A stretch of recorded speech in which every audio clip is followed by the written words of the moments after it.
Utah's 7-foot senior Luke Neville.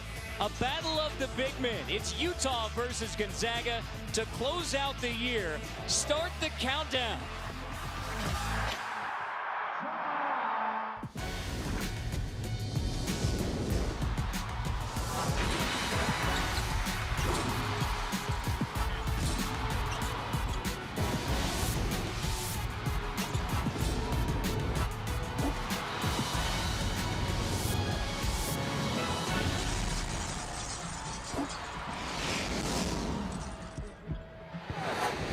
Capital of the Beehive State, Salt Lake City, Utah. We close out the 2008 calendar year with a matchup of number 16 Gonzaga visiting the Utah Utes at John M. Huntsman Center in Salt Lake City.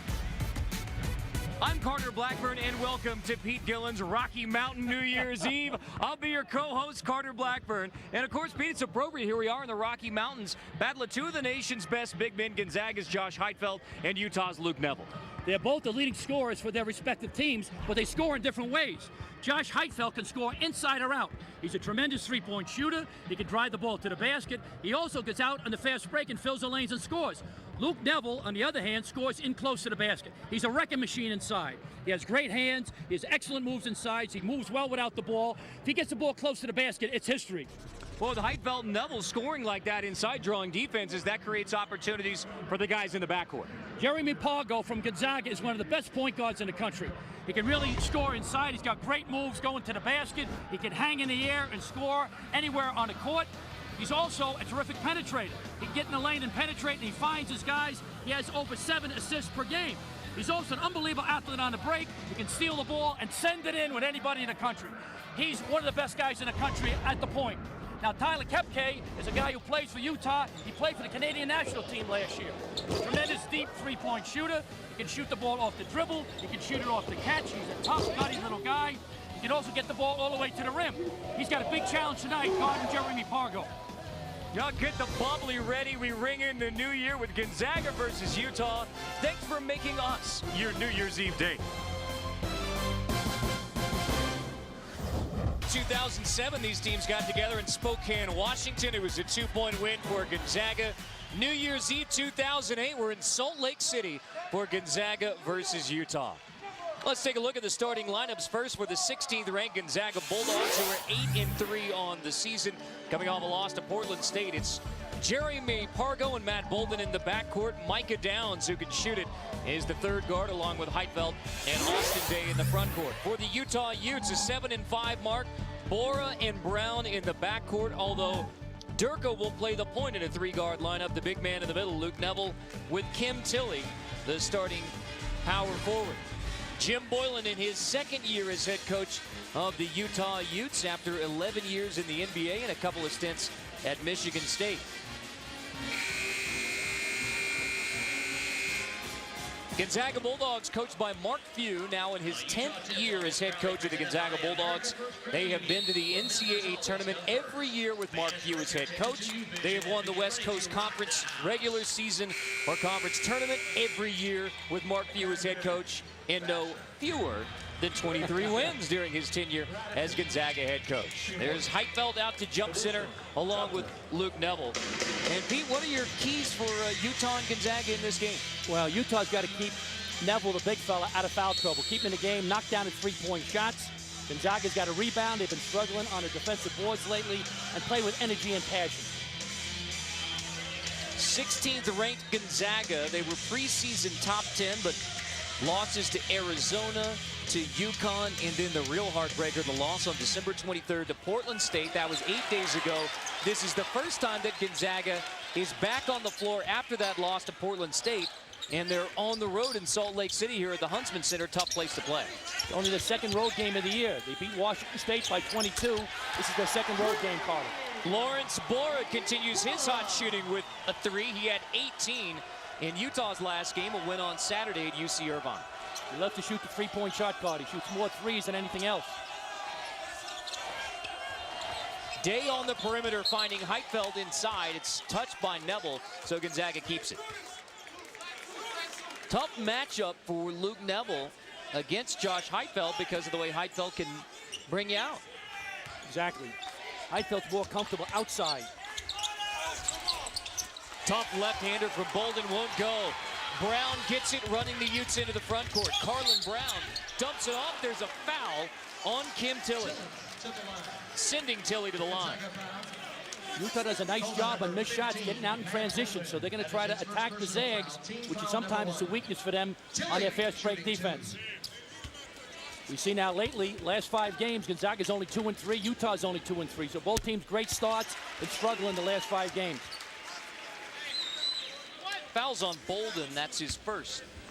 A 6-0 start for Mark Few's Gonzaga Bulldogs, but of course, Pete, as always, Gonzaga plays an unbelievably tough non-conference schedule. Exactly. They go coast to coast all over, playing everybody. So that gets them ready for the West Coast Conference, and they dominate that league every year. And of course, when you're Gonzaga and you want to elevate yourself to a top 10 Final Four caliber type program, playing in the West Coast Conference, just playing a soft non-conference schedule and going to the West Coast Conference isn't going to get you that level of recognition. You have to play like they do. Exactly. They play anybody, anywhere, anytime. But the West Coast Conference is getting better, Carter. As you know, St. Mary's of California has been very good the last couple of years, and San Diego has been very good. Both those teams, along with Gonzaga, went to the NCAA tournament last season. Bill Greer, who's a former Gonzaga assistant now at San Diego. Heidfeld misses his first look. Utah brings it back. This is Durcha, who's missed 4 games because of injury and suspension. To Bora, who misses his second look. Tip out and another foul. It's on Bolden, his second. So, just over a minute in, Matt Bolden has 2 fouls. He's a tremendous player, Matt Bolden, so that hurts them if he comes out of the game. That could have gone either way, Carter. You know, it could have been over the back. That time, I thought for Carlin Brown, but he went to foul against Bolden for a second foul. It's a big loss for the Zags. They have great depth. Stephen Graves coming in as a tremendous shooter, but Bolden, I think, is, you know, arguably their best player. He had a career-high 26 versus Utah last year, the meeting in Spokane.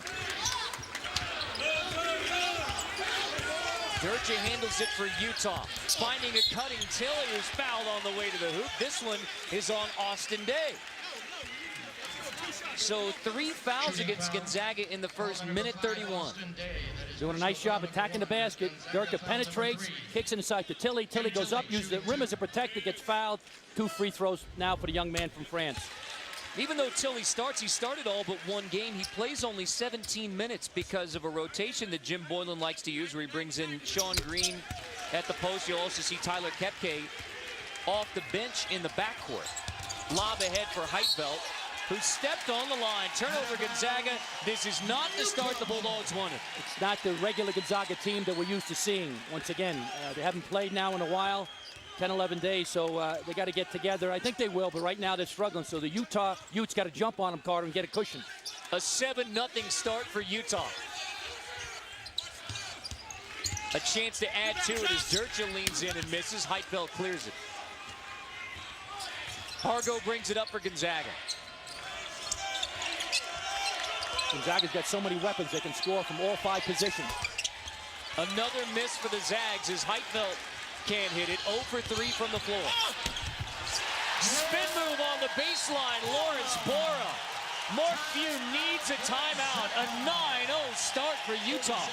The transition game of Utah now has been devastating. On a missed shot, they're coming down there in waves and waves, and Gonzaga's not getting back. Nice push ahead by Dawker. All right, finish inside by Borja. Great transition by the Utes. They push it, they're getting out there. Gamble by Jeremy Pargo to no avail. Nice finish by Borja in the lane. You know, the thing we heard over and over again from Gonzaga about that loss to Portland State from both the players and coaches was we didn't play with energy. We didn't play with a lot of pep in our step. A 9-0 start for Utah. This is not the energetic start that Gonzaga needed. Exactly. That was the thing. We talked today, you know, with Jeremy Pargo, their outstanding point guard. He says, hey, we got to play with energy. And right now, Carter, we don't see it right now. I'm sure they're going to bounce back, but this early start really has been a knock in the jaw. Now they got to get up. I think they're a little dazed. Now the seniors got to take over. Jeremy Pargo, the point guard, and Heidfeld got to take over and get them going. This is Gray on the wing, looking to the post for Downs. Instead, back out to Jeremy Pargo, the senior point guard from Chicago. Gives it up to the great sophomore Day. 0 for 4 from the floor to start for the Bulldogs. Durcha can't hang on. but it's touched by Gray, so Utah keeps it. Once again, that time they had an advantage. It looked like it was 5-on-4. So right now, Utah's outworking Gonzaga and outrunning them. Best wins for Utah over Ole Miss and Missouri State. They also had a couple bad losses to Southwest Baptist, the Division II school, and at Idaho State, which is, as you might imagine, a tough place to play. Bora feeding the post for Neville. He's swarmed by 3 defenders. They strip it. Pargo pushing Gonzaga. Heitfeld takes it himself. Missing again, 0 for 5 from the floor to start for the Zags. 3 minutes in, Gonzaga doesn't have a basket. That's very, very shocking to me, Carter. That time they had transition, they had numbers, they just couldn't finish. Gonzaga's lost 3 of the last 4 games, 2 in a row. They lost to Connecticut, who was second in the country, who has got a tremendous team. Gonzaga was leading most of that game, Carter, the last 3 minutes, as you know. Connecticut came back and won, and then Connecticut beat them twice because they didn't recover against Portland State, and Portland State beat them at Gonzaga. Lob on the inbound to Day, and finally Gonzaga's on the board. That's where they got a mismatch. Darren Day can take over this game. Now, they can't guard him. Utah can't guard him, in my opinion. Neville wants it on the post. They back off on Brown. Clearly, they're going to double the post and let the Utah shooters have those easy shots from the perimeter. Right. Carlin Brown is not a three-point shooter, so it's a good move. Pack it in on him. So Jeremy Pargo's going to get off him, try to help in the lane, just play his penetration. Pick and roll. Brown takes it himself. Carlin Brown makes it an 11-2 to game. He's been playing very well, Carter, the last couple of games. He's really stepping up. Young sophomore from California.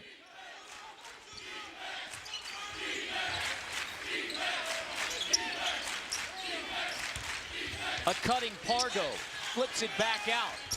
Triple won't go from Day. Second chance for Gonzaga. Day wants it again. Green can't guard him. Just go get the ball to Austin Day. Green, the big guy, can't guard Austin Day.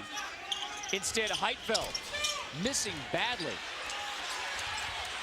Battle for the loose ball, won by Utah. Kepke. Tyler Kepke banged in a 3. Tremendous three-point shooter. Young man, played for the Canadian national team this summer. He's a tough, gutty little guy. A 14-2 start for Utah on 16th ranked Gonzaga. Micah Downs hits just the second made basket for the Bulldogs. I would have said to you, one team's winning 14-5, Carter. What do you say? You would have said Gonzaga. Aggressive double team. Neville passes out of it. Kepke comes around to get it.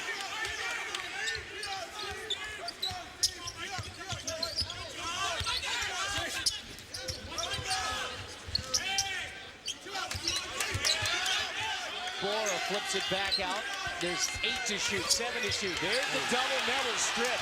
Looked like he was hit. He was hit that time, no doubt about it. Didn't call it.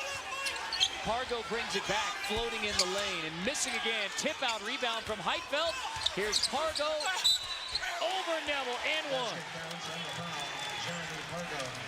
Here come the Zags now. They played too tough a schedule, Carter, all over the country against great teams. They're going to bounce back. Here come the Zags. A 14-2 start for Utah, but the Bulldogs getting back in it.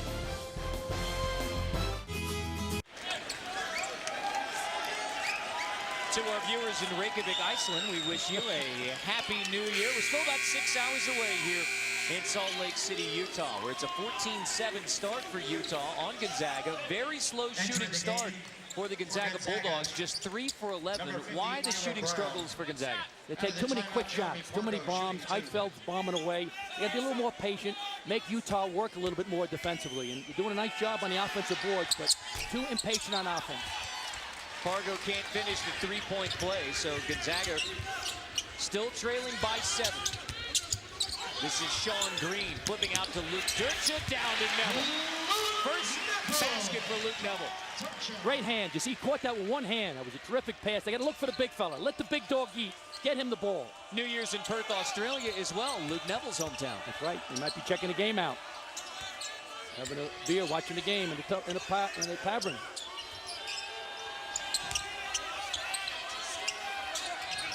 Micah Downs, guarded tightly by Dircha, tries to take him off the dribble and has to flip it back to Brown. 9 to shoot, 8 to shoot. Heitfeld over Neville. An 0 for 5 start now for Heitfeld. Foul on the floor against Utah. Utah is not rebounding on the defensive boards, Carter. They're doing a real nice job on the perimeter, but when a shot goes up, they're not going after the basketball. Great pass, one-handed catch with the right hand, put it in with his left. Great offense by Dircher, send it into the big guy. Get the big guy the ball. Keep him involved in the game. Neville averaging 17 points, 8 rebounds a game this year. He is not fouled out of a game this year. That's great. That's great. His first couple of years, he fouled out a lot. Dircher steals it from Gray, and then Gray commits the foul. Dircher turns around asking for an intentional. He is not granted his wish. Does get the foul on Stephen Gray, obviously on the floor. Dircher's a hard-nosed guy from Belgrade in Serbia. Did a nice job here going against Stephen Gray. Flicked the ball, got a piece of it. And then Gray made a good move fouling him because he would have had a layup down the other end. Now, Dircher mentioned that he missed a total of 4 games, almost 4 complete games. 2 of those ankle injury, and then 2 more for suspension, unsportsmanlike conduct when he tripped Oklahoma's Blake Griffin. That was a suspension from Jim Boylan. As Luke Neville finishes around the rim for the 2nd straight possession. That's back-to-back looks for Neville. He finishes them both. That was Serbia to Australia with love, basket. Great pass by Dircher, great catch. He's got hands like meat hooks. Downs looking for Pargo. They want to post up Lawrence Bora. Pargo in tight. Jeremy Pargo for 2. He's tough inside. Talked about him in the open a little bit. Neville again. 3 straight baskets for Luke Neville. He's This putting on a time he clinic. gets bumped. Yep, he got bumped. Referees finally gave him a call. Nice finish, terrific pass inside. He goes off his right shoulder, finishes, kicks it off the glass, send it in, big guy. Great move by the big fella from Perth, Australia. Mountain West Conference Player of the Week, had double-doubles at Utah State and against UC Irvine. He now has 24 career double-doubles. Amazing. He's gotten better and better. Once again, we compare him to Andrew Bogut, who was a great player, the #1 pick in the draft. He's not Andrew Bogut, but he's an outstanding player in his own right. That one rolls out. Neville already has 6. 25 consecutive double-digit scoring games for Luke Neville. Pargo floater, no. Gonzaga keeps it. There's the big guy in the game now, Will Forster, 7'5" junior, coming in to play against Neville. Neville just went out of the game, but he's getting a cup of coffee. Probably no time for the cream. He won't be here long, but he's coming in to give a little rest now for Heitfeld. Austin Day misses, and he's off to a slow shooting start, just 1 for 4. Battle for the loose ball again, won by Utah. Dircher thinks 3, gets past Downs, and then has to kick it back out. Kepke brings it back to reset Utah. We'll change the defense by the Zags. Now 2-3 matchup zone. Couldn't guard him man-to-man, so we're going to see if they can handle the zone. Gonzaga's been about 80% zone, although they played a lot of zone against UConn in that game where they blew the 11-point lead. Dircher misses the 3. Day clears it. Pargo runs the Zags. Pargo nearly walked on the baseline. Finds Austin Day, who's yet to get going. Just 1 for 4 shooting. Here's Austin Day, fouled on his way to the high post by Sean Green. Austin Day's a big key to this game, Carter, because he's quick and he's athletic. He's too athletic for Sean Green, so he's got to play well, I think, for the Zags to win. The Zags got a lot of answers all over the court, but Austin Day's got to play well now on the road for the Zags to come away with a victory tonight. Sophomore from Irvine, California. He's a big-time talent in a tough matchup at 6'11". Foster screens high for Gray. Into the corner, Downs, air balls the 3. Gonzaga 1 for 5 from behind the arc. Amazing. Kepke. He's money. Fans thought that was going in. So did I.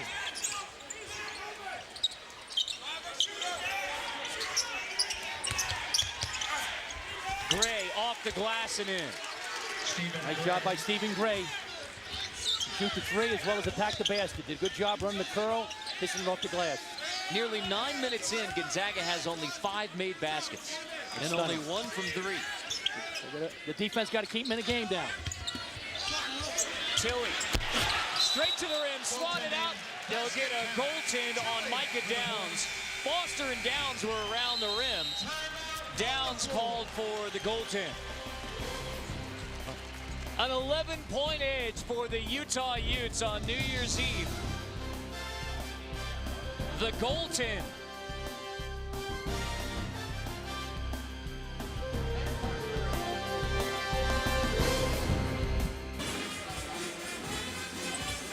Luke Durchin missed 4 games. Cal, Oklahoma. That's incorrect. He played against Oklahoma and had the tribute. That was the unsportsmanlike conduct that he got suspended for. But Weber State and Utah State he missed for the suspension. That he had the ankle injury, missed a couple of games Carter early in the season. So good to have him back. He's a veteran guy, smart player, real good playmaker. Now since he's back, they won against UC Irvine, and then here they are with a 22-11 lead. Right. Got Matt Bolden back in the game now. That's a help. If I'm Utah, Carter, I'm going right at him. Drive the ball against Bolden. Try to get him out of the game with a 3rd foul. Brown stops on the baseline, throws it out to Tilley. This is Kepke around to Durchin. Gonzaga stays in their 2-3 matchup zone.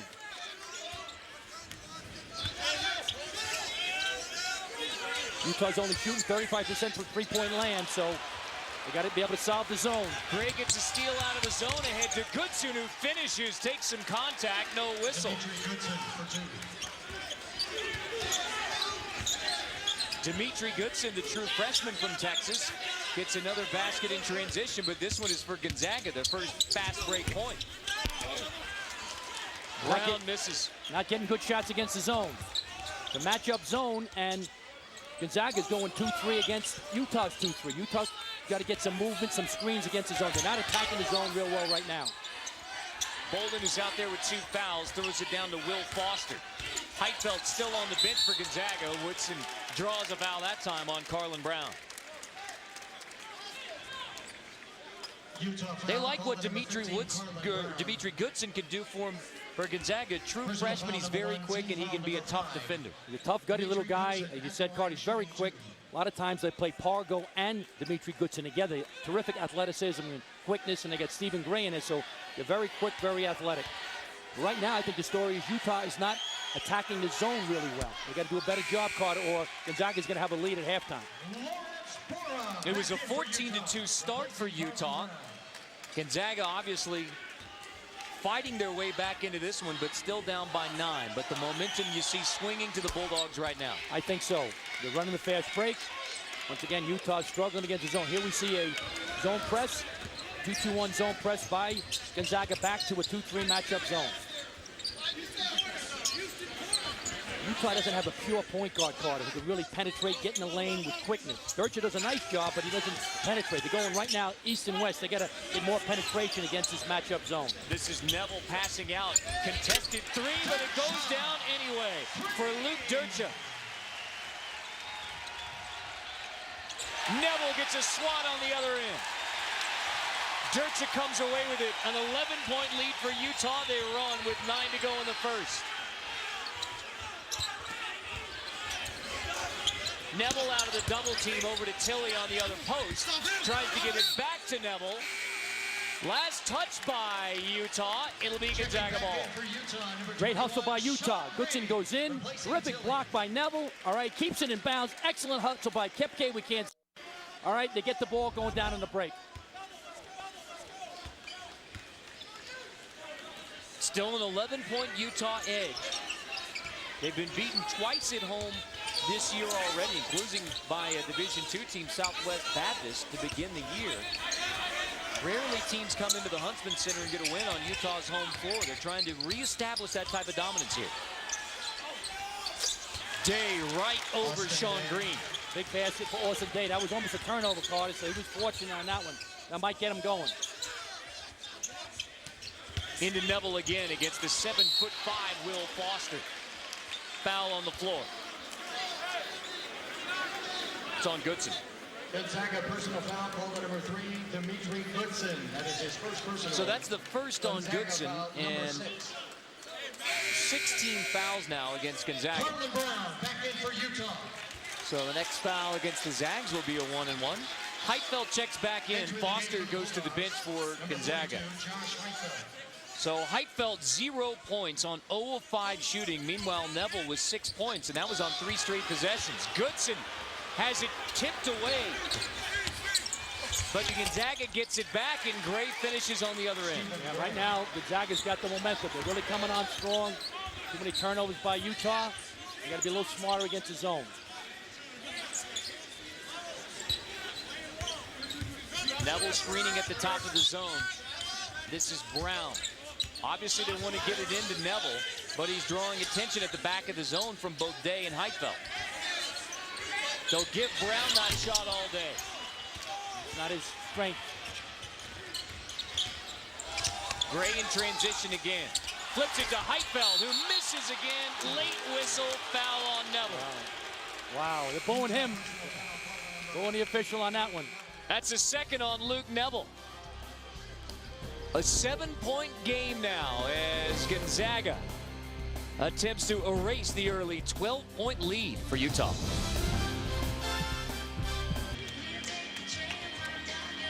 A familiar face here at the Huntsman Center, but he's on the Gonzaga bench now. That's Ray Giacoletti, the former Utah head coach, who guided Utah to the Sweet 16 in 2005. 2 years later, they went 11-19, finished 6th in the Mountain West Conference. He was let go, and here he is back in Salt Lake City coaching at the University of Utah on Mark Few's staff, which is obviously a very tough situation, but Ray Giacoletti dealing with it very well, basically saying, hey, it is what it is. It's a tough business, and I wish Utah the best success. I'm going to try and coach my Gonzaga team up tonight. He's really a class guy. Once again, it's a tough situation to come back and play for your coach for 3 years.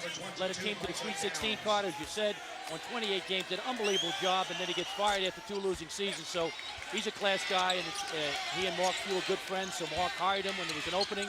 All right, and you know, he's doing a real good job helping the Zags with their national program. You know, and Utah head coach now, Jim Boylan, saying didn't really know Ray Giacoletti prior to when Jim Boylan took over for him here at Utah, but they formed a good relationship, a cordial relationship. This is the 2nd straight year that these two programs have played, and Coach Boylan saying Ray Giacoletti very curious as to how his players are doing and what's the best for the players that he recruited to Utah. Yeah, a lot of these guys on the court right now for Utah, as you mentioned, Carter, guys that he brought in.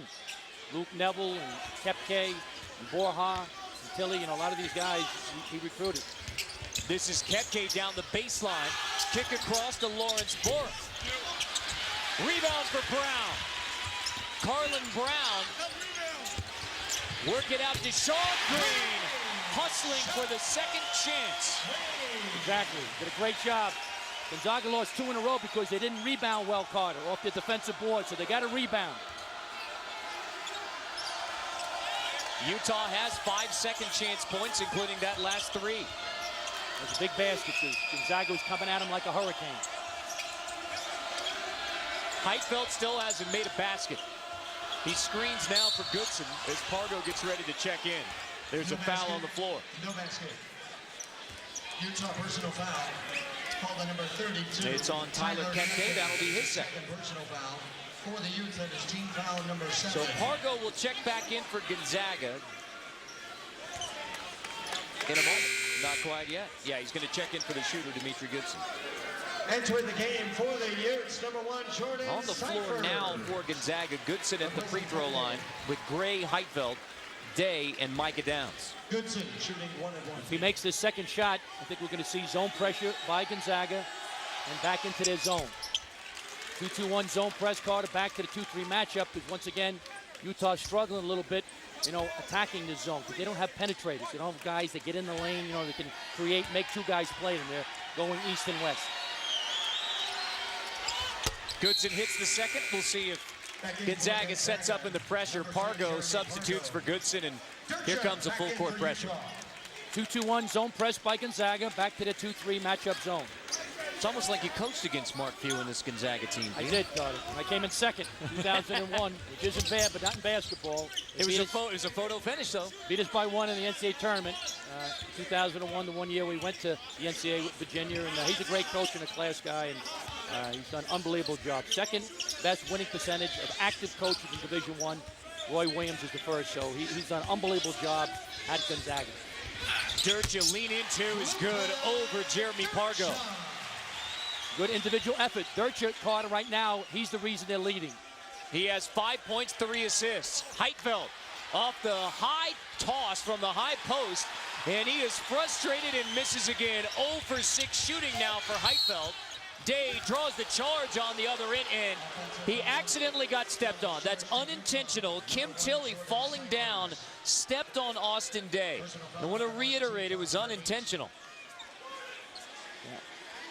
So he's got a little cut on his face. Nice drive in here. It goes into the basket. He attacks the hoop. Day steps in. Charge. Good call. And then, as you said, he's got Tilly Carter, right, who landed on him. And it was accidentally. And hopefully he got a little cut on his face. Austin Day says he's all right. Stays in the game. 9-point lead for Utah after the Utes got off to a 14-2 start against Gonzaga. I'm Gonzaga going into Austin Day. He can take Green all night. Green cannot guard him. There he is. Misses the shot, however. Green loses it out of bounds. Gonzaga is going to keep it. Fans don't like it. They think the referees are going towards Gonzaga. I'm Switzerland, I'm neutral, but fans don't like it. Well, it's New Year's in Switzerland as well, so Happy New Year. Day off the inbound. So Day sticks with it and cans the 3.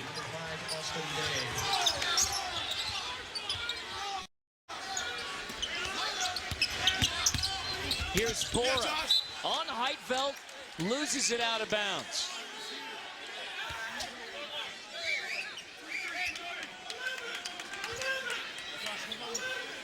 Sean Green will inbound. All right, get it.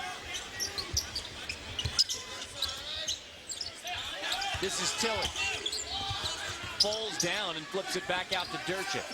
So under 5, Gonzaga's found a defensive zone here that works against Utah. Bora walks. Not attacking the zone, Carter. Having trouble with the zone. 7 turnovers now for Utah. Yeah, they can do a better job screening the zone and driving the ball at the zone. They're not screening the zone enough. They're not driving the basketball at the gaps enough.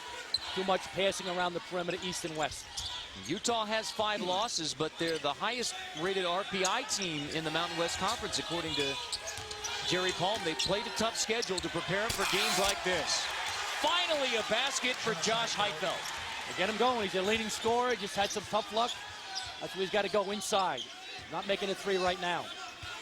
After 6 misses, Josh Heitfeld finally gets a basket. Bora. Battle for the loose ball. This time it goes to Gonzaga off of Kim Tilley. Back in the game for Utah, number 15, Colin Brown. The native of Consumer, France, Pete. That's in the beautiful area in the south of France, not far from Cannes. It's a great country, France. I was there once with our team at Virginia. It's a beautiful place, and Philly looks like a very talented young guy. You got to get a little stronger, but he's a good player. That's the mismatch. They cannot handle Austin Day all night long. And Lionel Richie, who sings that? All night long? Yeah, you got it, Lionel Richie. They can't, that's the mismatch. If I'm Gonzaga, I'm going into Austin Day every time. He has 8. That leads all Gonzaga scorers with 8. Jim Boylan takes a 30-second timeout. He sees his team maybe losing a little bit of composure. Durcha there was upset that he thought Pargo fouled him, didn't get the call. So a 30-second timeout called by Jim Boylan. Now, if you're Jim Boylan, you have a 12-point lead, and yet this Gonzaga zone is so frustrated, they've whittled it down to a 3-point game. Right, they're not attacking the zone really well, Carter. They got to do a better job. The zone is matching up against them. So they got to do a better job driving the ball against the zone and screening the zone. They're not doing that right now.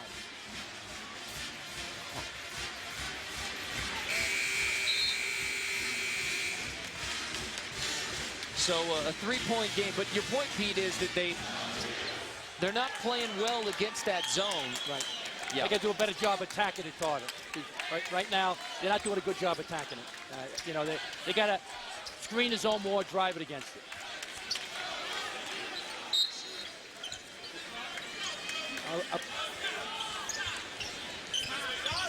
Okay, I'm sorry. Dercha loses it. Pargo brings it back. A chance for Gonzaga to tie or cut it to one. Two players go for the alley-oop from Pargo. So Utah brings it back, and then they turn it over. This should be much easier. Yeah. 1 point game. Yeah. Once again, Gonzaga's got to do a better job. Take care of the ball. They want to get in the cross-country meet. Run when you can. But once again, they're sitting in the zone until they do a better job attacking it. You got to screen the zone more. They're not getting penetration. Everything is east and west. Dercha triple. Won't go. Second chance as Brown flies in for the rebound. Gonzaga not getting defensive rebounds, which has been a bugaboo. Exactly. Dercha to Tilly is blocked by Heitfeld. Fans didn't like that. Dercha down the baseline on Day. Skip it across to Green. Utah back in command. The lead goes back to 4 now. They're not going to win just with bombs, Carter. You know, they got to get more penetration. Out of bounds. Utah basketball. Gonzaga throws it away. The Utah lead is 4. They've withstood the test from Gonzaga to hang on to the 4-point lead. Nice break here. Here we go to kick it ahead. Pargo kicks it ahead to Heitfeld, and the big fella send it in.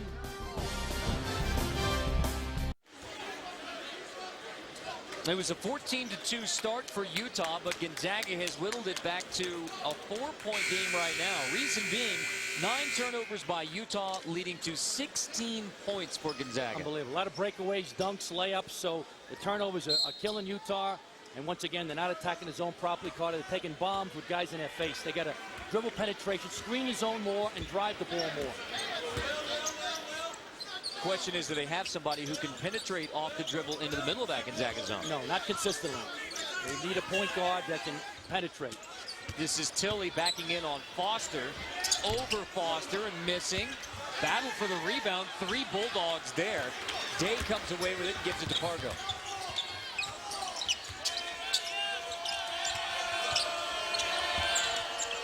Micah Downs feeding Stephen Gray. Backing in on the post. Bora strips it. Day comes away with it. Missing the 3. And now Utah on the run. No chance for Gonzaga to set up into the zone. Kepke misses the 3 anyway. Pargo goes 1-on-4 and draws the foul. One-man fast break. Green commits the foul, his second. Pargo's a Terminator on the break. Here we go. Nice drive here by Pargo. Goes into the basket. Gets fouled. 2 free throws by Jeremy Pargo. He's like a runaway freight train. He's 220 pounds, Card. He's like a fullback or a halfback, right, for Utah in football. They use him against Alabama on Friday night. Coming up, AT&T at the half. Seth Davis presents his 5 wishes for college basketball in 2009. Let's chat with Utah coach Jim Boylan. You sat down with Coach Boylan earlier today. We'll listen in on AT&T at the half. Jim's a class guy. Middle of his second year. He's doing a real good job. He's still got a way to go. Got to recruit a few more players, a few more guards and wing guys that can penetrate. But he's outstanding defensive coach and a lot of experience in the NBA, Carter, as you know, and he'll do a fine job here at Utah. Bora tries to penetrate into the zone. Kepke takes it down the baseline. Skip it back to Bora. Tries to 3 over Gray. Lucky bounce. The rim was kind on that one. You'll take that. Borja shot 4 for 7 last game against UC Irvine on the road from 3-point land, so he can knock him down. He got a good break on that roll. He has 8 points to lead all Utah scorers. Gray is fouled on the way to the hoop. If it's on Kepke, that's his 3rd. Charge to number 11, Lawrence Bora. And it's his first personal foul. It is on Bora, and that's a break for Utah. The foul's on Lawrence Bora, just his first. But a double bonus situation, so that sends Stephen Gray to the line.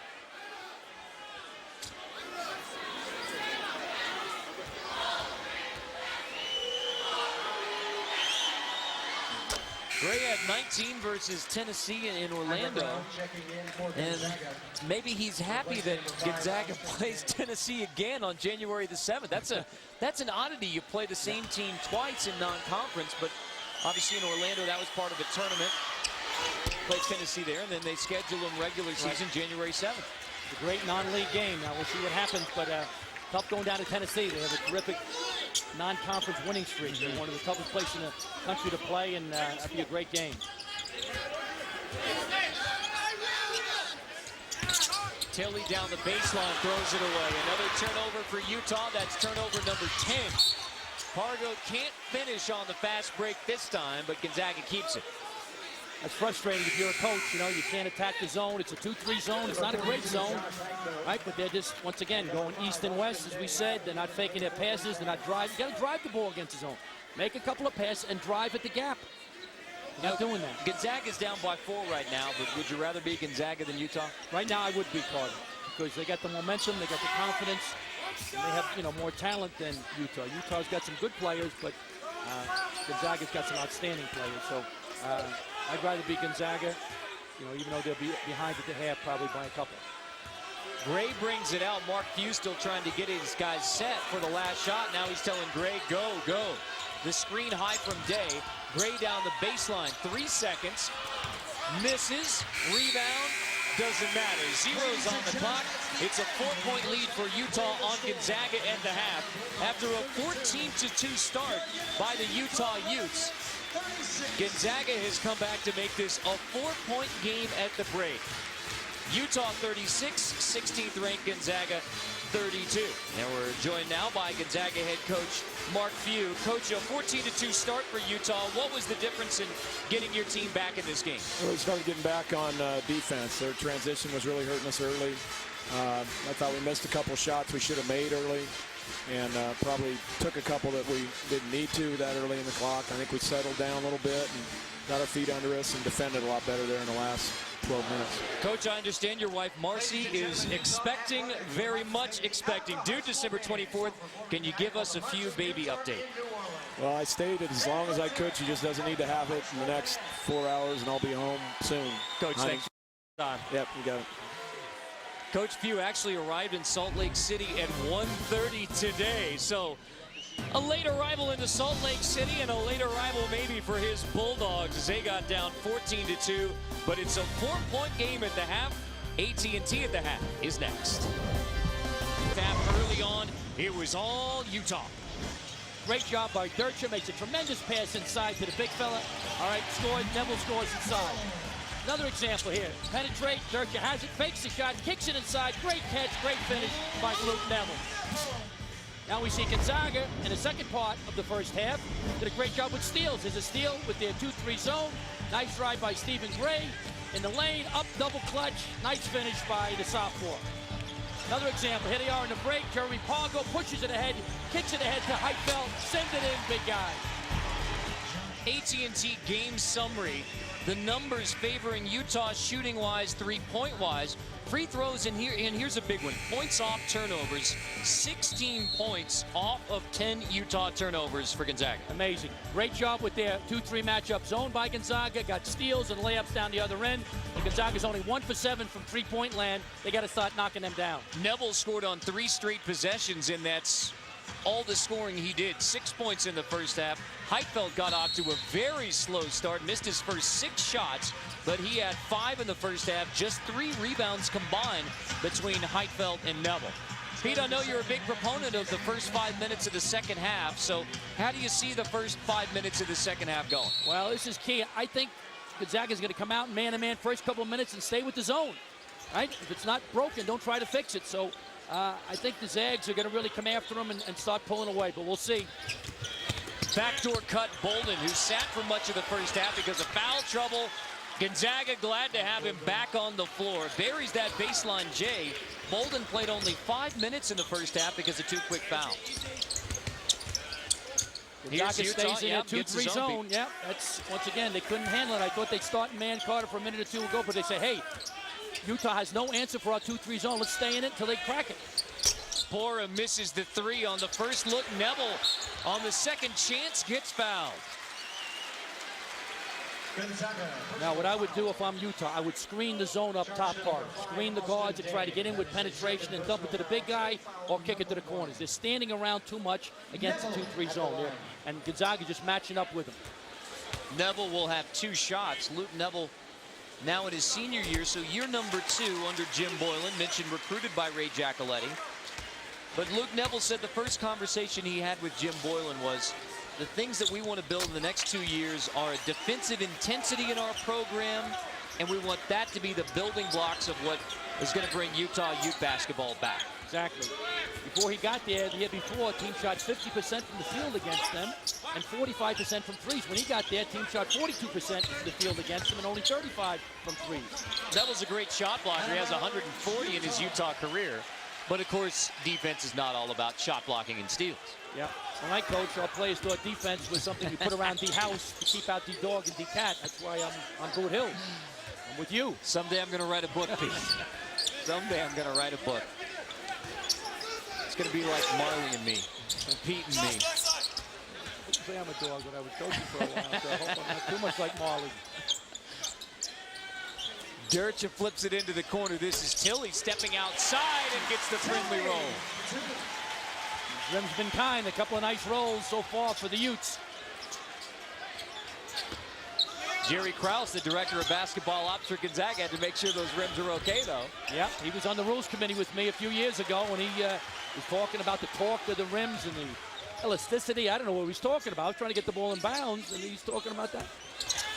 Neville with the hook over Heitfeld. Josh Heitfeld clears it. Hargo lobs it ahead for Downs, who apparently didn't get the memo. Going right towards the band. Again, Gonzaga's off to a slow start, so Utah's got to jump on him now because the Zags are going to bounce back. They're too talented not to. Brown down the baseline. They whip it back out to Dircha. Downs recovers. Open look for Bora. Buries it. Bora has 11 to lead all scorers. Boy, that was a nice example of dribble penetration by Dircha. Kicked it to Bora, and he nailed the 3. The Utah lead back to 9. Gonzaga had it whittled down to 4 at the break, but another hot start for Utah.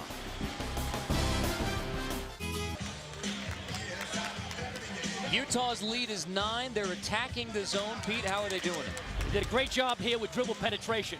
Here we see now Dircha gets the ball. He gets it here. He fakes a shot. He dribble penetrates. Borja comes out from the wing here. All right, and he kicks him the ball. All right, here we see the penetration. He comes out now. He kicks him the ball. Dribble penetration leads to an open shot. Plenty of time. Borja sends it in. That's what you got to do. Dribble penetrate at the zone. First diagram wasn't as good. This is a second half comeback by Pete Gillen. I'm a second half analyst. Day spinning on the baseline, swatted out by Kim Tilly, sending Utah on the break. Utes keep it. Right, now, if I'm Gonzaga, I'm posting up now here. Nice block. Austin goes in. Great block by Tilly. 6'9" young man from France. You expect to see zone here again from Gonzaga? Well, it looks like they might go man-to-man. Let's see. Maybe changing it. They're going man now because they got to get going a little bit. They got to get the blood going. You know what I mean? They're getting a little passive in the zone. Dircha over Pargo. Bolden clears it for the Bulldogs. I think the Zags might come back to the zone because, once again, they struggle with it. Dircha called for the foul. That's his second. I don't think the Utah fans think that Utah commits a foul ever. Here's the substitution for Boylan as he brings in Green and Koepke. So 3 minutes into the second half, he's back to the guys who play the most minutes. Koepke back there to guard Matt Bolden. Green and Koepke are the best perimeter shooters, Carter, as you know. Right? They're not great defenders, but they can score. Backdoor cut, Pargo. Oh, boy. A whistle somewhere. Wow. It is on Koepke. Wow. Oh, my goodness. You sound like a Utah fan, Pete. I'm not a fan. I just can't believe the call here. Nice move inside by Pargo. He gets it. He misses his shot. That's not a foul. That's not a foul. Let him play. Wow. That's Koepke's third, too, so that's an important foul. And it sends Pargo to the line for 2 shots. Once again, they're a top 20 team. Getting respect, but I think that was a bad call. Fans don't like it. I think there's a lot of referees in the building from, right, Utah fans. They know. We'll see. A good crowd on hand here, even with a lot of the hardcore Utah fans in New Orleans getting ready for the Sugar Bowl on Friday. As you know, right, big game. 12-0. Kyle Whittingham, right? 12-0. They'll do a great job. All right, their rush defense is 14th in the nation. Only give up about 105 yards per game, so they're doing a great job on that. So they're playing Alabama, Carter, and we wish the Utes well. Wow, pull that out of the top of your head. Well, you taught me well. You're a football analyst, so you broke me in. Heidfeld misses that one in transition. Utah brings it back. You mentioned Kyle Whittingham. He just got a contract extension, 5 more years. And as head coach of the University of Utah, obviously getting them back to a BCS Bowl. They've won 6 straight bowl games as Utah. Amazing. Including that 05 Fiesta Bowl when Urban Meyer was the head coach. Right now, they've done an unbelievable job. It's a beautiful city, Carter. I hadn't been here in a long time. Salt Lake's a gorgeous place, and we got a great program here. And I think that Jim Boylan's going to bring him back, you know, to the glory days. It's going to take time. He doesn't have the talent right now. He's got good players, but it's going to take a little time, but he's going to get there. Sizable recruiting class, which was ranked high by the services coming in next year. I was a little insulted. They called it a mid-major. That's ridiculous. They were the national championship final game in 1998 with Rick Majerus. This is a big-time program. It's not a mid-major by any stretch of the imagination. 15,000-seat capacity arena. Offensive foul on Kepke, his 4th. With the shot clock winding down, they called Kepke for a push-off.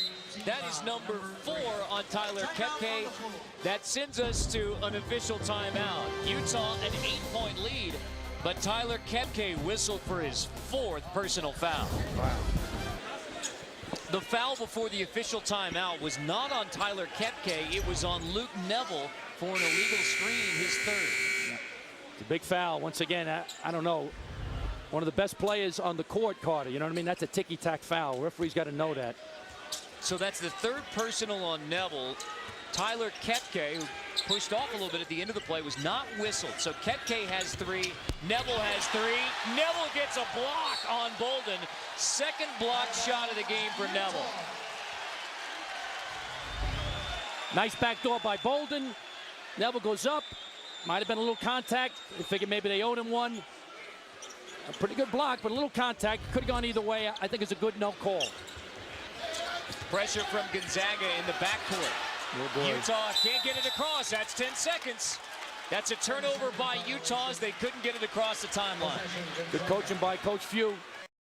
Dead ball situation, 2-2-1 zone press, and they attacked it with a 2-man front. So they don't have the penetrator, Carter. They don't have guys that can go by people one-on-one. This, right? Coach is coaching his brains out. Coach Boylan. My kingdom for a point guard, you know? They need that. You think that's the biggest missing piece for Utah? No question. They need a point because somebody get in the lane. You can penetrate and get easy shots. Durcha did it once, but that was the only time he did it all game.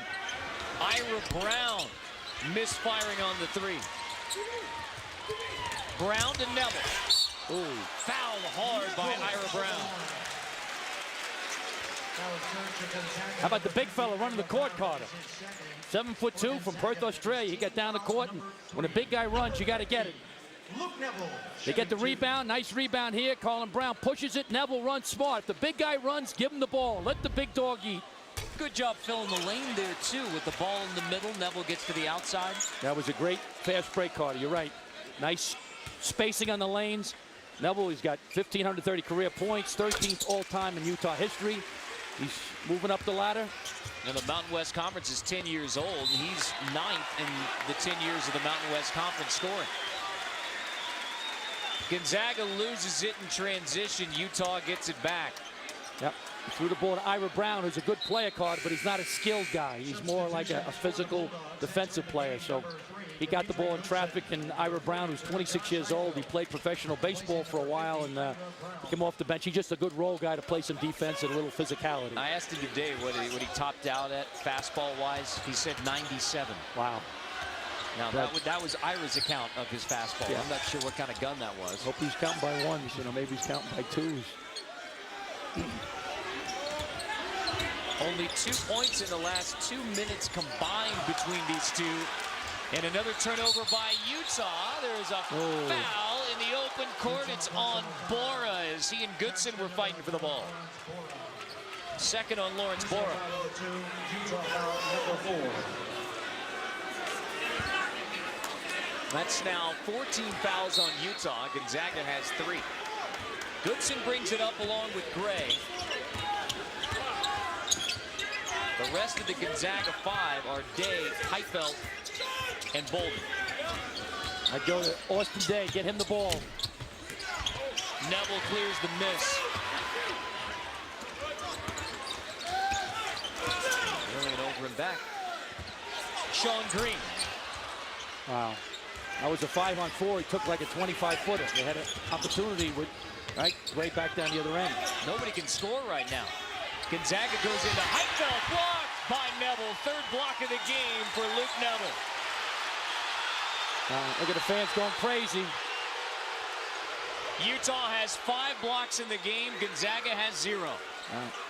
And Gonzaga averages about 9 blocks a game, Carter. They do that very well, so it's surprising they don't have any yet.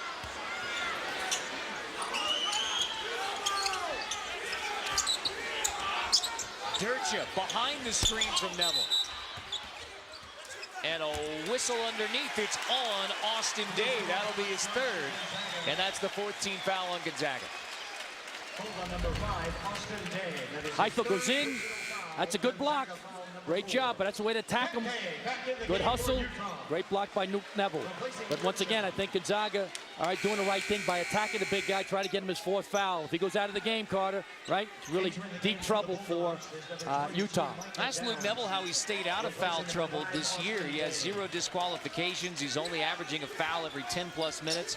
He said it's keeping his hands within view of the officials. He said he had it when he would drop a hand, he had a tendency to get fouls when officials thought he was maybe pushing off playing defense. Right. It's the principle of verticality. You can't reach your hands down.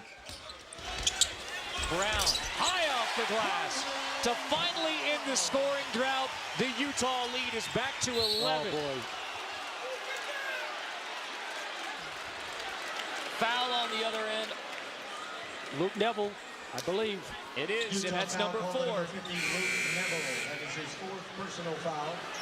It's one of the keys we thought to the game, Carter, coming in, right? Keep Luke Neville on the court. Goodson pushes it up on the break. Neville didn't see him, and he reaches down. He commits a couple of these ticky-tack, foolish fouls, and that's the difference. So that's going to really hurt Utah now. They're going to really have to suck it up. I don't know where they're going to get their scoring from without the big fella from Perth, Australia. So at the 13-12 mark, Luke Neville has to sit with 4 fouls. Question is, can Gonzaga now take advantage without the 7-footer in the middle? Heifeld steps out, and without Luke Neville's hand in his face, he buries the 3.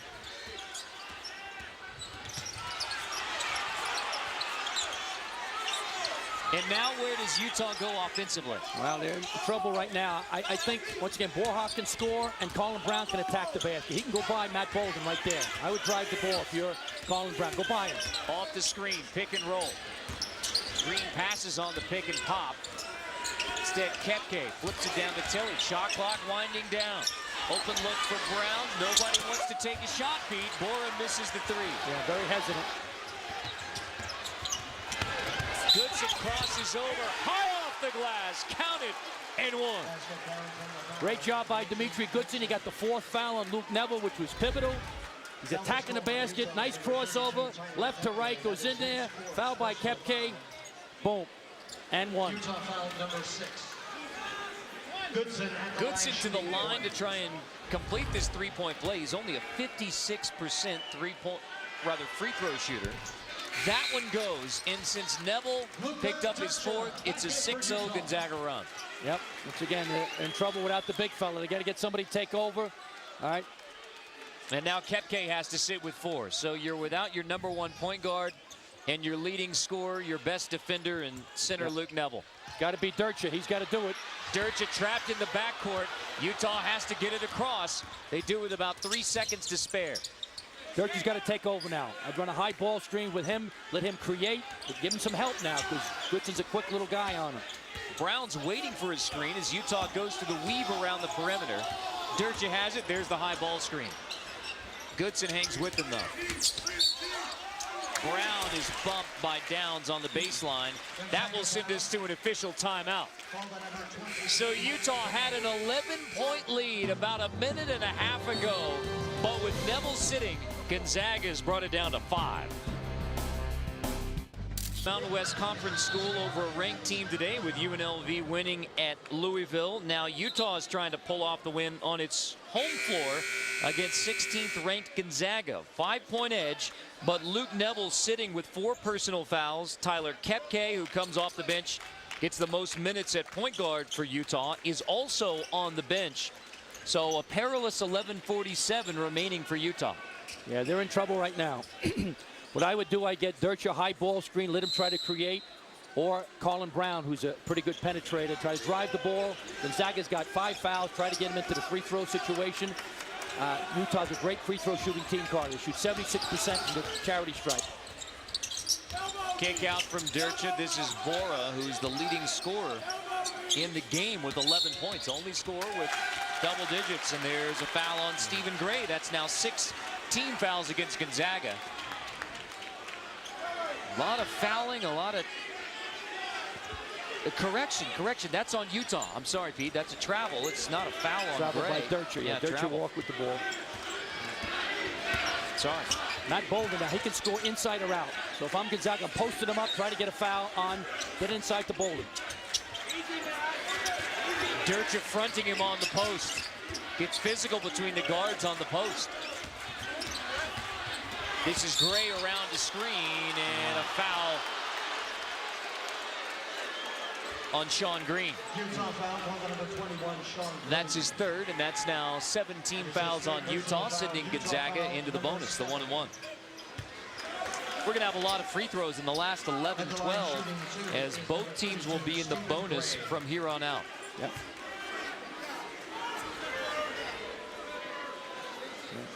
Gonzaga shoots 70% from the charity stripe. Utah's doing better. They're 76, but once again, as you said, Carl, it's going to be a free throw shooting contest down the stretch. Very physical play down on the low post between the guards, between Bolden and Dircha. Yeah, they're banging. Dircha did a real nice job, fronted him in the post, because Bolden is the best post-up player for Gonzaga. Gray misses the 2nd. Rebound taken by Tilly.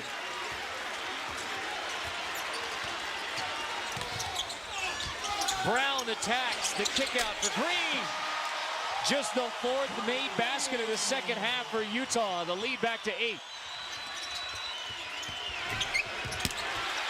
Tilly clears again. Bad shot by the freshman, Dimitri Goodson. He pushed it, but bad shot on that. Bad decision by the young guy. Utah was scoring, and Tilly clears out Goodson. Mark Few is upset. Dircha hits a big 2. That's a long 2. And now Mark Few wants a timeout. They're upset about that screen from Tilly that cleared out Goodson in half court. They should be. I thought that was an illegal pick. Mark Few has a right to be upset. Here we go. Tilly moves at the end. Looked like he moved the last second. Wiped out Goodson, the freshman. It should have been a blocking foul. You got to stay still. Tilly moved at the end. I thought he moved his foot at the end. Once again, it's a blind pick. You got to tell him. The guy who's guarding Tilly, Carter's got to come up there and say, pick left, pick right. And he got a 3-point basket out of that, so the Gonzaga staff is irate. Carter, my prediction, the next time the referees blow the whistle on a call, it's going to go Gonzaga's way. Ladies and gentlemen, tonight's attendance, 12,000. A 10-point edge for the Utah Utes. Thank you for choosing the Huntsman Center as the premier arena in NCAA basketball.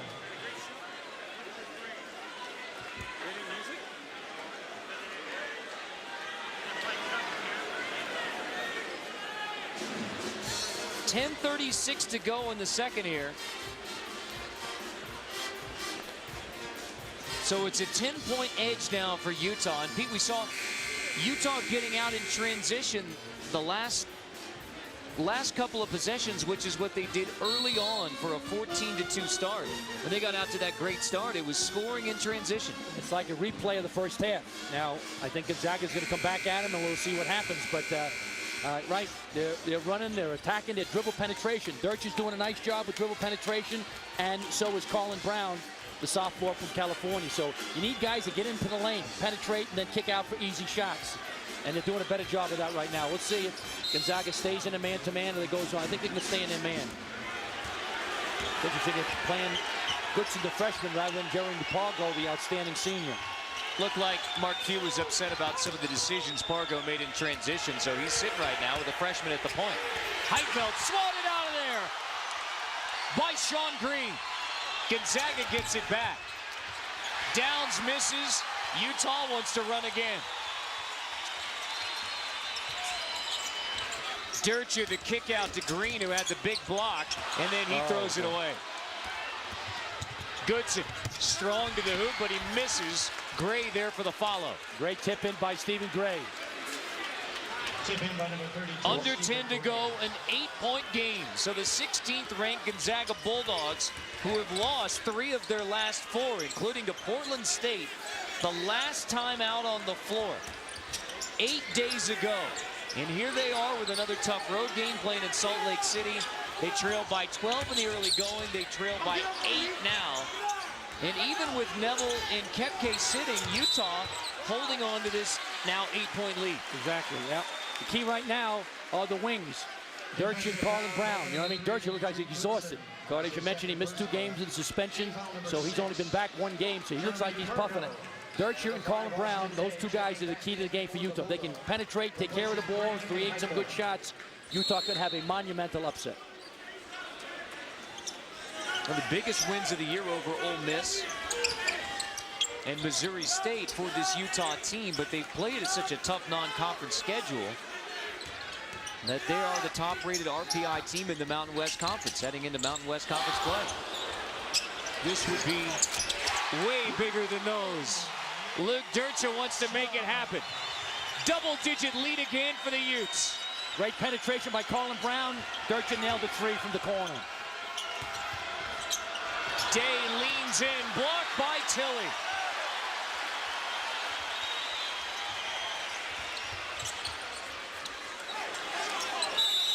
How is Utah able to stay in this game with Luke Neville and Tyler Koepke sitting on the bench with 4 personal fouls? I think Colin Brown's taken over. He's like a point forward. He can penetrate Carter. He leads the team in assists, Colin Brown.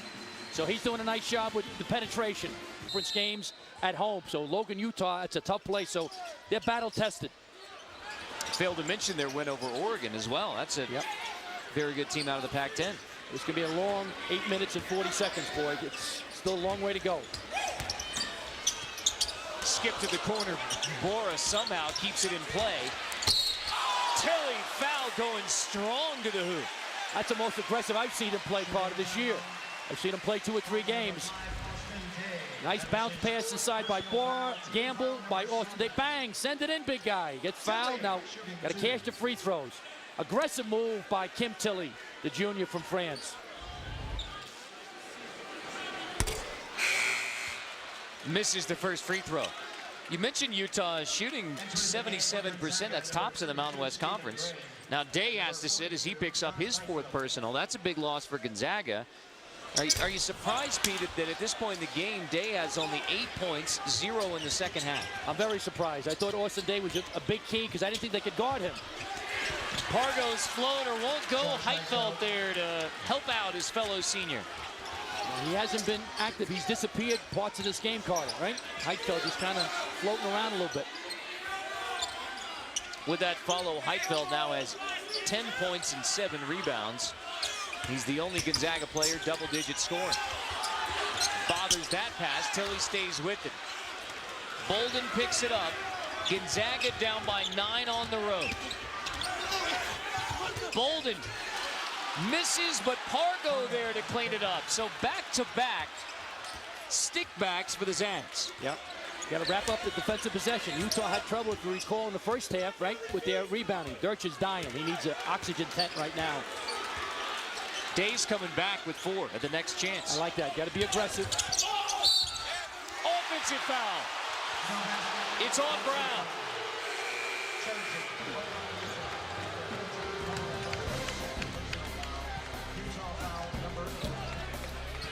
7-point lead for Utah, 7:36 to go.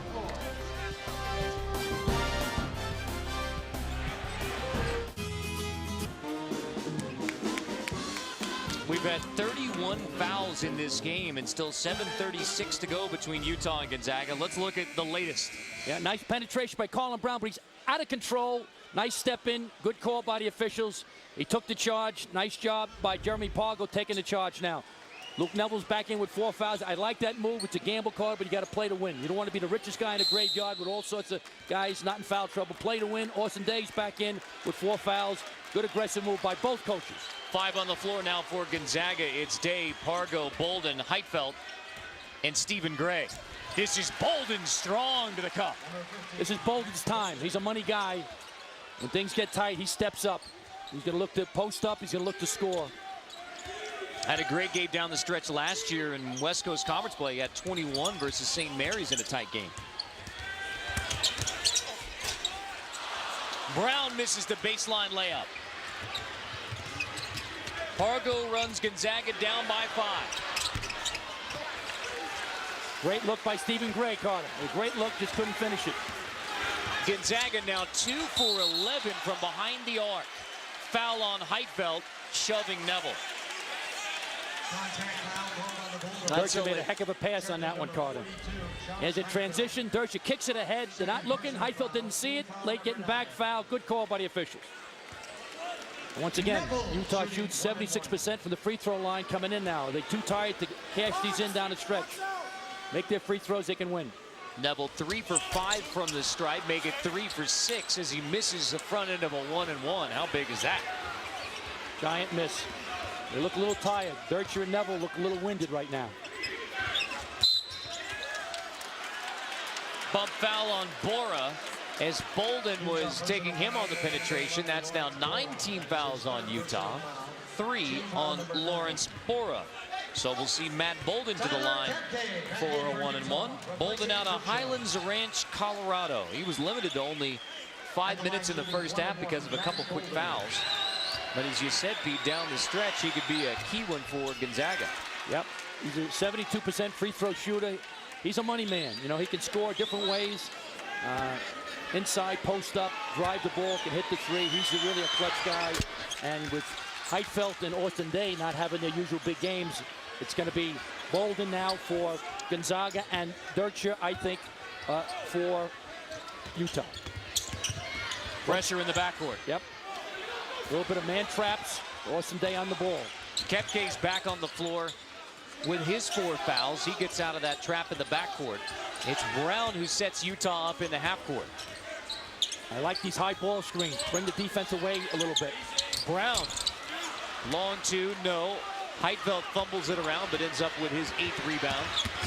Pargo, bothered, but he finishes it anyway. Green nearly got a hand on it.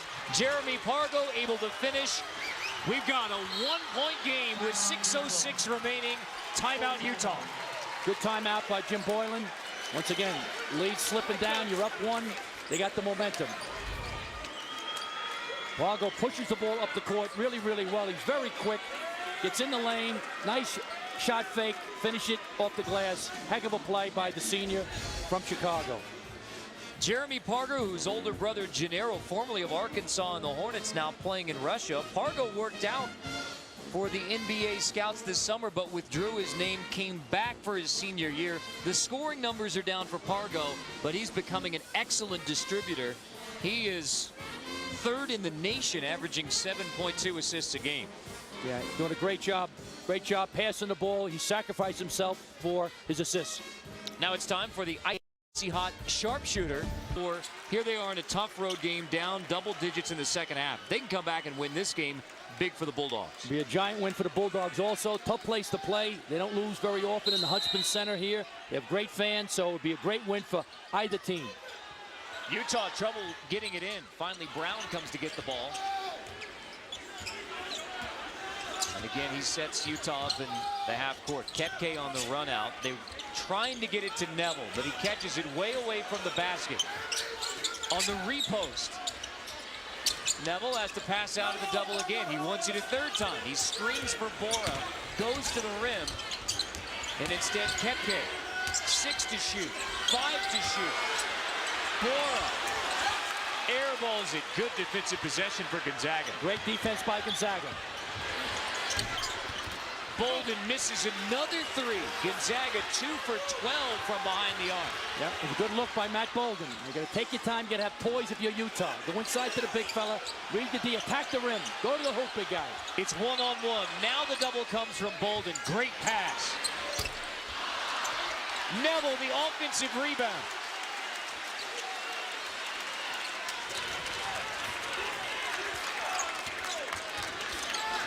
Five minutes to go. 1-point game. Heitfeld whistled for the foul coming across on Neville. That's number 3 on Josh Heitfeld.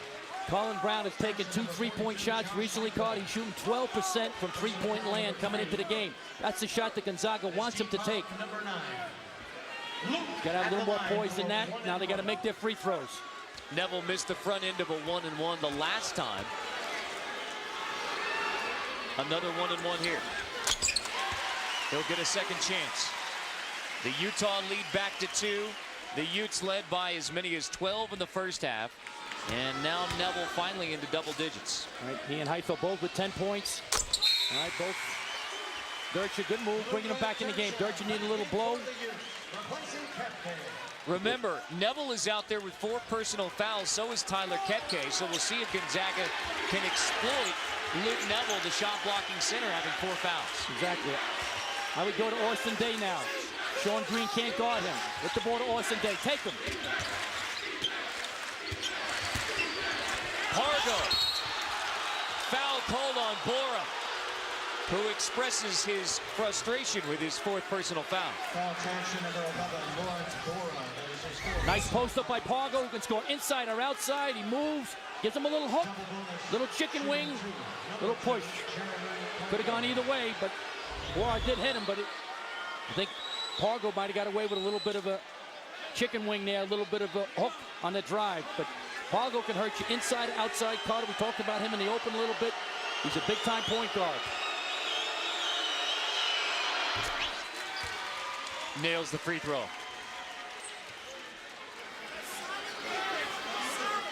Pargo on the year, a 65% foul shooter.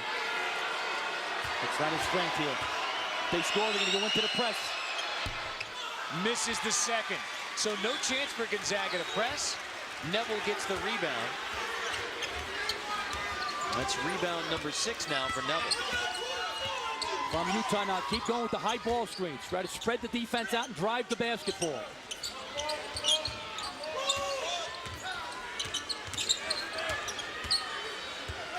The big guy's got to touch it. Deep into shot clock now. 9 seconds left for Utah. Dircha picks up his dribble. Somehow finds Neville. With 2 seconds on the shot clock. Luke Neville with the sky hook to put Utah up 4. Big basket by the senior.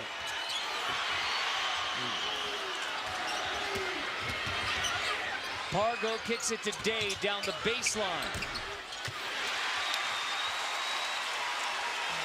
Utah now trying to milk some clock with a 4-point lead. 3 minutes, 38 seconds left at the Huntsman Center. They still got to be aggressive. I still set those high ball screens, Carter, right? And try to get penetration or get it to the big guy on the roll. Ooh. Good call, he got hit.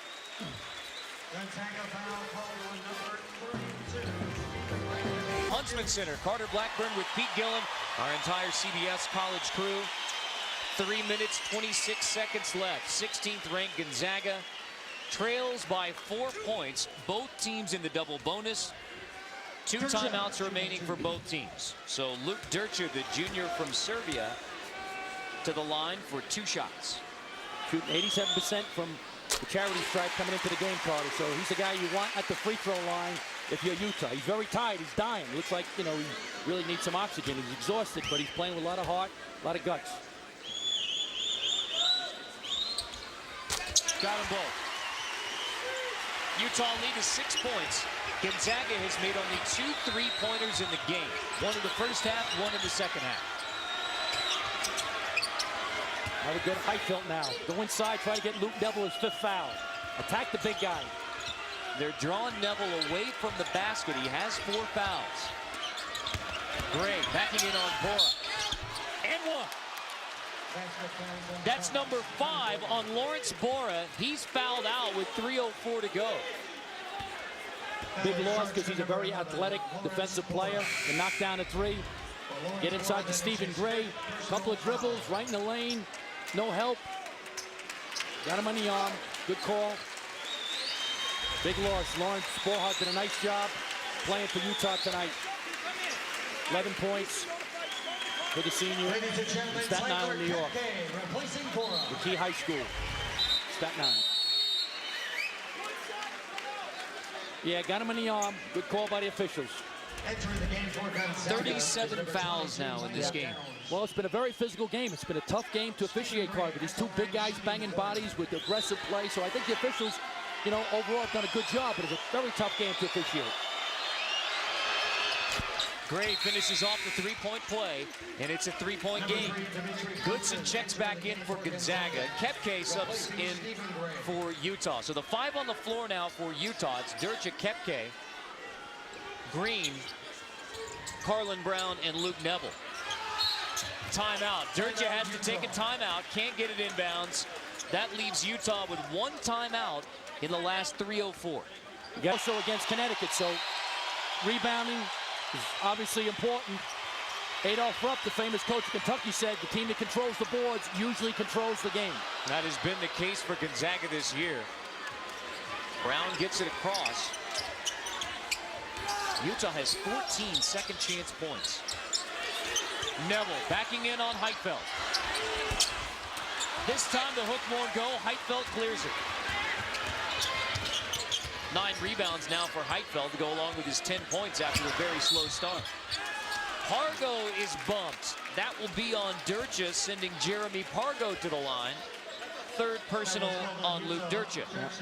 Pargo just a little bit too quick for Luke Durcha. You know, just a little too athletic.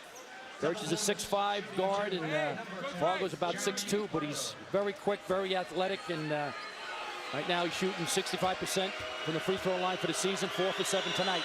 Pargo now has 504 assists in his Gonzaga career. That puts him 50 away from a guy the folks in Salt Lake City know, John Stockton. Wow, he's in great company. They think he's going to surpass it, right, during the season here, so that'd be a great accomplishment for Jeremy Pargo if he does that. And he gets both free throws. 1-point game with 2 minutes and 34 seconds left. A 1-2-2 zone press by Gonzaga. Got to attack the press, come to beat the ball. Utah throws it away.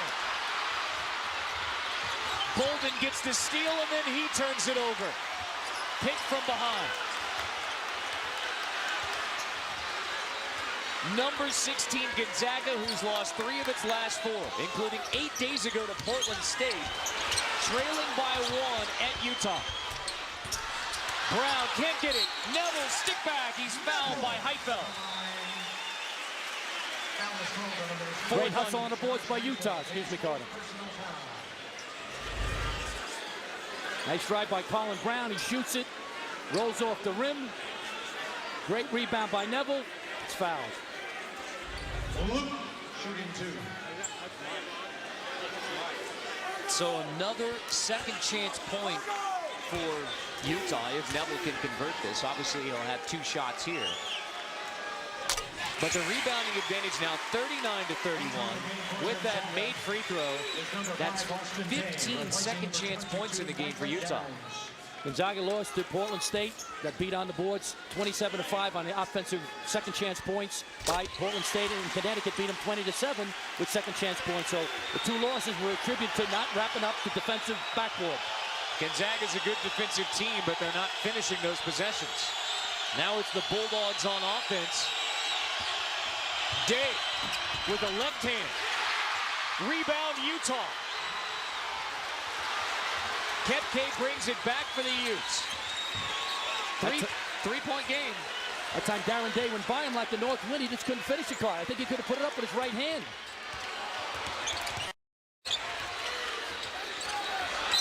Durcha fouled by Gray, so Durcha will go to the line with 2 shots.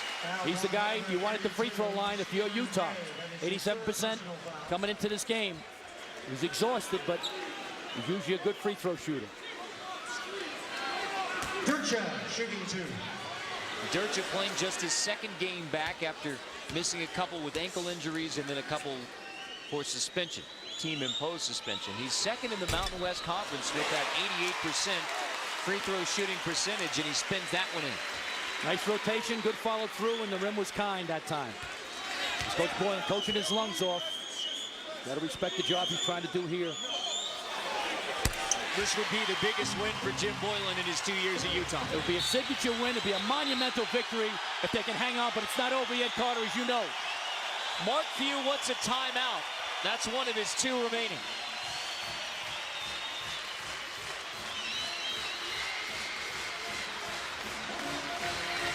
The nearly 15,000 fans here at the Huntsman Center who are hungry for a rebirth of Utah basketball, encouraging the Utes to close this one out with 1:26. Exactly.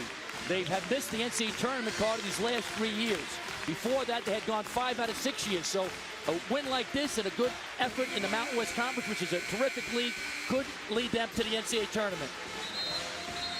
Jim Boylan in his second year as head coach at Utah. You know, he says when he talks to parents, sometimes they say you're only in your second year as a head coach.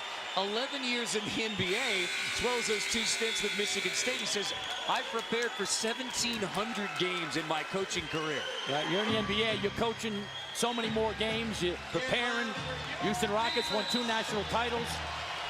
So he's certainly equipped to run this program. Now, Durcha can't guard Jeremy Pargo. I just let him go by him. It's not quick enough. Go by him. Heitfeld. Stick back. Won't go, but there's a foul on Utah.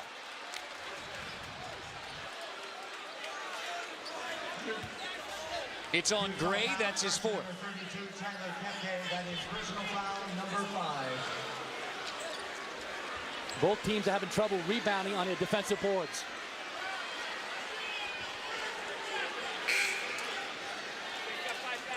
Correction, it's on 32 for White. That's Kepke, and he is fouled out. It's 32. Gray going to the line. That's 5 fouls now on Tyler Kepke. Kepke might have gone under him, Carter. You know, when he went up, he might have gone under him. So the 5th foul. Got to bring in this young guy now. This is Jace Tavita, who started 4 games at the point when Durcha was hurt and suspended. He has scored 2 points all year long. So you're essentially going 4 on 5 with Tavita on the floor. Yeah.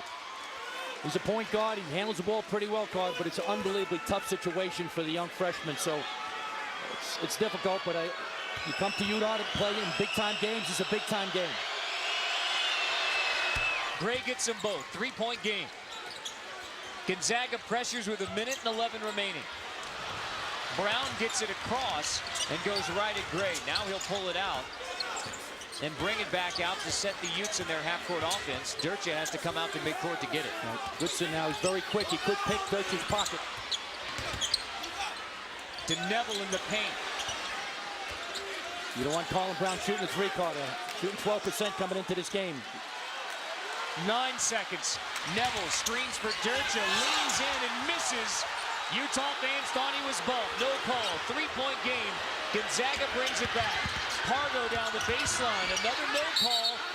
Now, a critical call here from David Hall. Gonzaga keeps it as Durcha knocked it out. Mark Few screaming for a foul there on that drive by Pargo. So the Bulldogs preseason top 10. Many picked him for the Final Four in Detroit. They've lost 3 of their last 4. Now on the road at Utah, they trail by 3 with 33.1. In danger of losing for the 4th time in 5 games. Pargo now can beat Durcha. He's too quick for him. Instead, he gives it up. There's Bolden. The back door's open. 1-point game. Bolden's very tough in that low post. Pargo pressuring Durcha. It's touched by Pargo. Utah keeps it. Shot clock turned off with 23.2. And now Jim Boylan will use his last timeout. Timeout, Utah. That's the toughest place now to get the ball in bounds, Carter. You know, deep on three-quarter court. So you got to really screen. You got to have a good side out of bounds play. It's crucial. So screen to get that man free to get the ball in bounds. Exactly. Here we go. Pargo now. He wasn't that aggressive. I thought he'd be more aggressive. He went off that little screen here. Nice pass at the Bolden. Great job by Bolden. He's the best post-up guy for the Zags. You got to screen now. Got to come to the ball hard. What the day is 6'11". You can't move now, Sean Green. So you got to get space. Good job by the officials, giving him room. Got to come to meet the ball. Green will inbound. No timeouts remaining for either team. Green swung away by Day. It's off of Day. Utah keeps it. Day nearly got a huge steal on the inbound. You got a piece of the ball. 6'11" Gray. Sean Green, got to fake your pass. So we do it again. Got to come to me. Got to want the ball now, Carl. The Utah kids got to want the ball. Colin Brown, come to the ball. Green right in front of the Gonzaga bench. Gets it in. Brown fouled immediately by Dimitri Goodson. So the strategy was to foul on the inbound and put Carlin Brown at the line. Brown's a 63% free throw shooter on the year. And in this game, he has not been to the free throw line. Number 15, Carlin Brown. Carter, if he can make both, Utah would be up 3. I would give a foul in a way. I know Gonzaga hasn't made their threes. I'd make him bring him over half court. Don't let him hit a 3 to tie it. All right, if he can make both of them. Utah's up 1. No timeouts for either side. 2-point game. Most coaches don't foul in this situation if you go up 3. But if I'm Jim Boylan, I don't think he'll do it. The NBA guys don't do it, but I would give a foul. Don't let Gonzaga hit a 3. I know they've been cold. If he makes this to go up 3, I would foul if I'm Utah when I get the ball to half court. I would foul. Game. Gonzaga has made only 2 threes in the game. Pargo breaking down to Vida. Misses underneath, gets his own rebound. Pargo loses it. Loose ball picked up by Gray. 7 seconds. There's a foul. Now, that is not a foul that Utah wanted to give, but it doesn't hurt you that much. I think it's a good foul, my opinion. Pargo goes in there. Ball gets knocked away. You got to dive on the floor if you're Dirtcher. He reached in and hit Gray once again. They didn't want to do it, but in the loose ball situation, they fouled. 73% free throw shooter, 4 for 7 tonight. If I'm Gonzaga, I'm going to try to make both of them caught and then try to steal the inbounds. Some coaches will try to miss on purpose, right? With 7.3 seconds to go, down 2. I try to make it, which I think he will do. All right, and then try to steal the inbounds because, as you know, Utah's had a lot of trouble getting the ball inbounds. You have to screen, and Utah kids got to come to the ball. I think Sean Green will take it out for Utah if it goes in now. But you got to box out Utah because you couldn't miss it. Tries to make the second, and he does. 1-point game. Gonzaga pressuring the inbound. Utah doesn't have a timeout. Bolden tips it away. Bolden steals it for the win. Stick back. Neville the rebound. He's fouled. Utah wins. Game over. 66-65. Utah beats 16th ranked Gonzaga.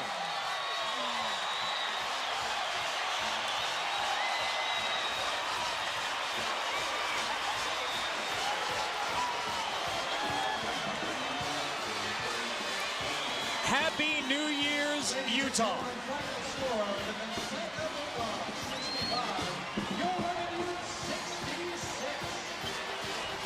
What a win for Jim Boylan and the Utes. Unbelievable victory. Biggest victory in his second year, middle of his second year. Unbelievable. Now you got some believers. Now the fans are going to come out even more. A gutty guy, the hard worker, tough loss for Gonzaga, but this game meant even more to Utah than it did to Gonzaga, even though it was a big game for the Zags. Here's the last sequence. Sean Green has trouble. Bolden makes an unbelievable play. Steals the inbound pass. He drives in here. Good defense by Green. He steps in front. The ball hits the rim. No good. Tap by Day. No good. Neville gets a piece of it. Neville wraps up the possession. History. Utah wins. The final score, Utah 66, 16th ranked Gonzaga 65. The Bulldogs have now lost 4 of their last 5. This one at the hands of Utah. For Pete Gillen and our entire CBS College Sports crew, I'm Carter Blackburn.